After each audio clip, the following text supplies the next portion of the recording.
నిన్న మొన్న రాజమండ్రి, అదేవిధంగా పక్కన ఉన్నటువంటి విజయేశ్వరం, ఇటు పక్కన ఉన్నటువంటి రాజానగరం, కడియం, ఈ నియోజకవర్గాల్లో పర్యటించినటువంటి ఆంధ్రప్రదేశ్ రాష్ట్ర ఉప ముఖ్యమంత్రి వర్యులు, జనసేన పార్టీ అధినేత శ్రీ పవన్ కళ్యాణ్ గారి యొక్క పర్యటన అద్భుతంగా సాగింది, విజయవంతంగా సాగింది అనేటువంటి మాటను తెలియజేయడానికి సంతోషిస్తున్నాం.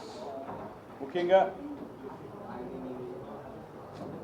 చూడు బాబులు, మన తను వచ్చాడు ప్రకాష్, వీరా ప్రకాష్,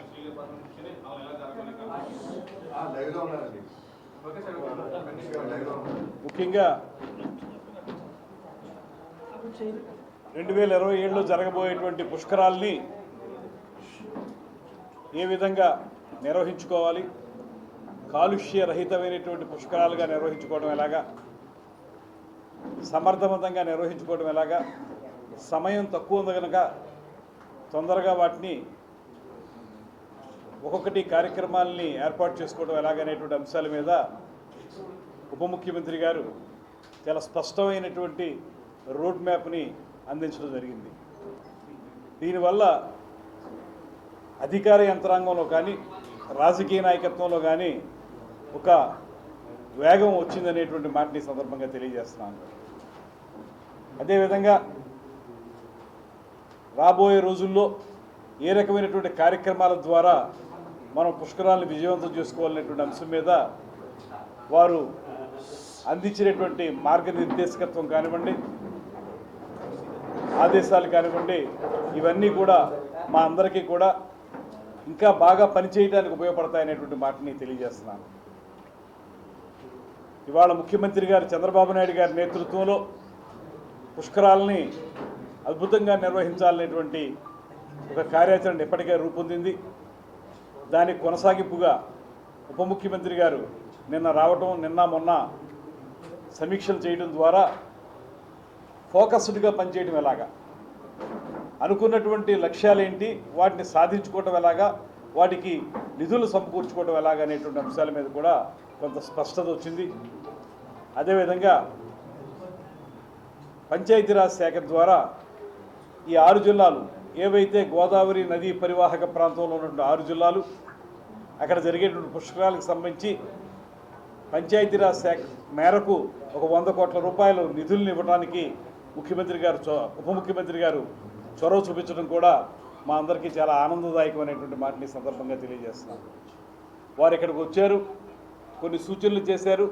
ముఖ్యంగా నదీ కాలుష్యం విషయం మీద వారు ప్రత్యేకమైన శ్రద్ధ పెట్టి, ఏదో వచ్చి చూసి వెళ్ళారనేటువంటి మాట కాకుండా ప్రతి మైన్యూట్ పాయింట్ని కూడా ఏ రకంగా మనం సరిదిద్దుకోవాలనేటువంటి అంశం మీద వారు ఇచ్చినటువంటి మార్గనిర్దేశకత్వం నిజంగా మా అందరికీ చాలా ఉపయోగపడుతుంది.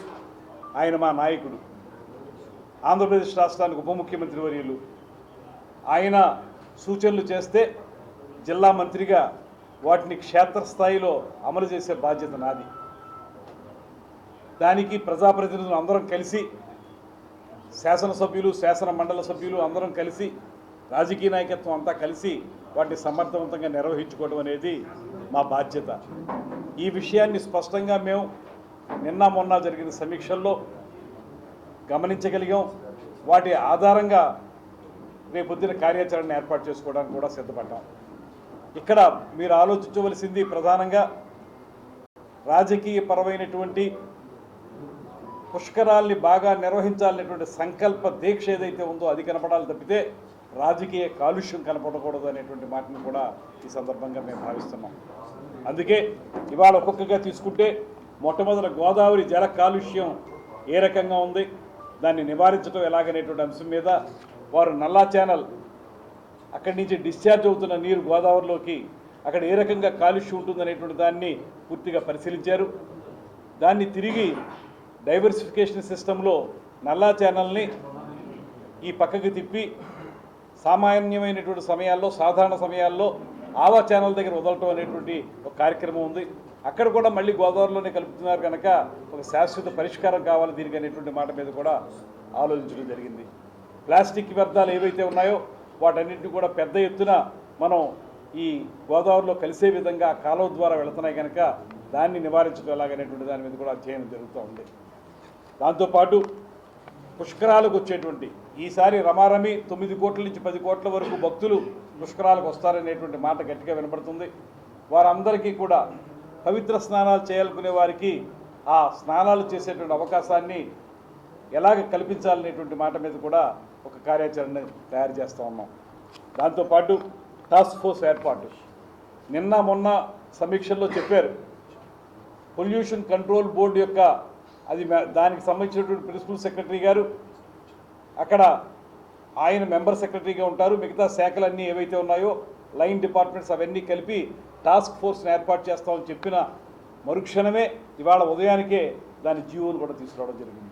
ప్రిన్సిపల్ సెక్రటరీ గారు కాంతిలాల్ దండే గారు ఈరోజు జీవోను కూడా రిలీజ్ చేయడం జరిగింది. అంటే యాక్షన్ ఎంత స్పీడ్గా ఉంటుంది, మాట ఎంత స్పీడ్గా ఉందో యాక్షన్ కూడా అంతే స్పీడ్గా ఉందనేటువంటి మాట ఇక్కడ కనపడుతూ ఉంది. దాని ద్వారా పొల్యూషన్ కంట్రోల్ బోర్డుని నోడల్ ఏజెన్సీగా పెట్టాం. దాంతో కార్యక్రమాలు చేస్తాం. దాంతోపాటు పొల్యూషన్ ఆడిట్ ఇది చాలా అవసరం. ఇవాళ వరకు మనం కాలుష్యం జరిగిపోతుంది, నది అంతా పాడైపోతుంది, మంచినీరు దొరకట్లేదు అనేటువంటి మాట మనం చెప్తున్నాం. కానీ దానికి ఒక ఆడిట్ జరగాలి. ఏ రకంగా అది ఎంత మేరకు వాటర్ని కలుషితం చేస్తుంది అనేటువంటి అంశాలు అవన్నీ కూడా మనం ఆడిట్ ద్వారా పొల్యూషన్ ఆడిట్ ద్వారా తెలుసుకోవచ్చు. దానికి ప్రతిసారి కూడా పొల్యూషన్ ఆడిట్ నిర్వహిస్తామనేటువంటి మాటను కూడా ఉప ముఖ్యమంత్రి గారు చెప్పారు. ముఖ్యంగా ఇంకొక మాట అయితే స్పష్టంగా చెప్తా ఉన్నాం. పరిశ్రమలకైతే మాత్రం ఒక హెచ్చరిక ఇస్తున్నాం. మీరు ఇక్కడ వనరులను ఉపయోగించుకుని ఇక్కడ ఉన్నటువంటి సంపదను ఉపయోగించుకుని మీరు లాభాలు పొందుతున్నారు, ధనార్జన చేస్తున్నారు. అదే సమయంలో ఇక్కడ ఉన్నటువంటి వనరులకు కానీ ఇక్కడ ఉన్నటువంటి మానవులకు కానీ ఎవరికీ కూడా నష్టం కలిగించిన విధంగా ఈ కార్యక్రమాలు ఉండాలి తప్పితే మీరు మమ్మల్ని ఉపయోగించుకుని కార్యక్రమాలు చేసుకుంటూ లాభాలు పొందుతూ మా ప్రాణాలకు ఇబ్బంది కలిగించే విధంగా పరిశ్రమల ద్వారా కాలుష్యం జరగడం అనేటువంటిది మాత్రం ఎటువంటి ప్రాంత సమయంలో కూడా మేము దాన్ని సహించమనేటువంటి మాట కూడా చెప్తున్నాం. ముఖ్యంగా ఆంధ్ర పేపర్ మిల్లు వారికి కూడా ఈ సందర్భంగా గట్టిగా హెచ్చరిక చేస్తూ ఉన్నాం. ఇవాళ మేము చూసాం అక్కడ నది ఏ రకంగా కాలుష్యం అవుతుంది. మీరు ఎఫ్లూయెంట్ ట్రీట్మెంట్ చేశామని చెప్తున్నారు, ఎఫ్లూయెంట్ ట్రీట్మెంట్ చేసే నీటిని గోదావరిలో వదులుతున్నామని చెప్తున్నారు. కానీ మీరు ఎఫ్లూయెంట్ ట్రీట్మెంట్ చేశామని చెప్పిన తర్వాత మీరు రిలీజ్ చేస్తున్నటువంటి వాటర్ని నిన్న ఉప ముఖ్యమంత్రి గారు మేము అందరం కలిసి చూడడం జరిగింది. అక్కడ pH వాల్యూ 7కు పైనే ఉంది. అంటే మీరు ఎఫ్లూయెంట్ ట్రీట్మెంట్ చేసేసాం, శుద్ధి చేసి నీటినే గోదావరిలోకి వదులుతున్నామని చెప్పి దొంగ మాటలు చెప్పి మమ్మల్ని నమ్మిస్తూ మీరు కలుషితమైన నీటిని తిరిగి ఆ వ్యర్థాలతో కూడినటువంటి కలుషితమైన నీరునే తిరిగి గోదావరిలో వదులుతున్నారంటే మీకు ఎంత బాధ్యతారహిత్యంగా ఉన్నారనేటువంటి మాట. ఒక పక్కనేమో లాభాలు విపరీతంగా పొందుతున్నారు, అక్కడ కార్మికులకేమో సరైన జీతాలు ఇవ్వరు. ఎవరైనా జీతాలు కావాలి, మాకు న్యాయసమ్మతమైనటువంటి జీతాలు ఇమ్మంటే లాకౌట్ చేస్తూ ఉంటారు కడియం పేపర్ మిల్ని. మరో పక్కన ఈ కాలుష్యం ద్వారా పుష్కరాలకు వచ్చేటువంటి వారు మాత్రమే కాదు, ఇవాళ మీరు నదికి పై భాగంలో మీ కాలుష్య వ్యర్థాలని అక్కడ రిలీజ్ చేస్తుంటే దిగువ భాగంలో వాటర్ వర్క్స్ ద్వారా ఈ నగరానికి కావాల్సిన మంచినీరు మేము తీసుకుంటున్నాం. అంటే ఆ కాలుష్యకారకమైనటువంటి మంచినీటినే తాగునీటిగా మేము తీసుకోవాల్సిన పరిస్థితి వస్తుంది మీ వల్ల. ఇది తీవ్రమైనటువంటి అంశంగా పరిగణిస్తున్నాం. వారికి హెచ్చరిక చేస్తూ ఉన్నాం. ఇవాళ పరిశ్రమల వారికి లేకపోతే ఎవరైతే పర్యావరణాన్ని విధ్వంసం చేసేటువంటి వారికి ఒకే హెచ్చరిక చేస్తాం.